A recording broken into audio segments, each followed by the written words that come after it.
ذرا ایک لمحہ رک کر سوچیے، اگر ہمارے تعلیمی نظام سے پریکٹیکل ختم ہو جائیں تو صرف امتحان ہی ختم نہیں ہوگا، بلکہ فارمل ایجوکیشن سسٹم خود اپنے ہاتھوں مر جائے گا۔ اب اعلان یہ ہوا ہے کہ میٹرک اور انٹر کے امتحانات میں سے ڈسکرپٹیو پریکٹیکل ختم ہو رہے ہیں۔ اب کیا ہوگا؟ صرف ایم سی کیوز ہوں گے۔ تو سوال یہ ہے کہ کیا ہم بچوں کو سوچنا سکھا رہے ہیں یا صرف ان کو ٹک لگانا سکھا رہے ہیں؟ تو دوستو یاد رکھیے، جب پریکٹیکل ختم ہوتے ہیں تو کالجز، لیبارٹریز، ورکشاپس یہ سب بے مقصد ہو جاتے ہیں۔ کوئی بچہ اسکل سیکھنے کالج کیوں آئے گا؟ نہیں آئے گا، کبھی بھی نہیں آئے گا۔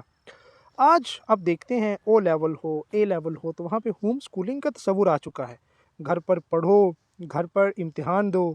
اگر یہی ماڈل عام ہو گیا تو نان فارمل ویب بیسڈ تعلیم خود بخود پھیل جائے گی۔ ذرا ماضی دیکھیے نا آپ، انگریزوں کے دور میں کیا ہوتا تھا کہ ہائی اسکولوں میں ایگریکلچر، سائنس، ٹیکنیکل ڈرائنگ یہ سب کچھ سکھایا جاتا تھا۔ بچیوں کو ہوم اکنامکس سکھائی جاتی تھی، یعنی کہ زندگی سنبھالنے کا ہنر۔ آج حال کیا ہے؟ آج حال یہ ہے کہ گھر کے بنیادی کام بھی بچیوں کو نہیں آتے۔ یہ بات میں کوئی فخر سے نہیں کہہ رہا، افسوس سے کہہ رہا ہوں۔ اگر یورپ کی مثال لیں تو جب ہمارے ہی بچے یورپ جاتے ہیں تو وہاں وہ جھاڑو بھی لگاتے ہیں، کھانا بھی پکاتے ہیں اور خود کپڑے بھی دھوتے ہیں۔ وہاں یہ شرمندگی نہیں ہوتی، وہاں پہ کہتے ہیں جی یہ تربیت ہے۔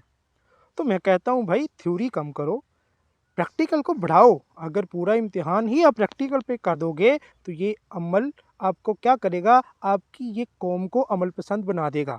اب وقت آ گیا ہے کہ اب آپ بچوں کو بابو نہیں بناؤ بلکہ کام کرنے والا انسان بناؤ۔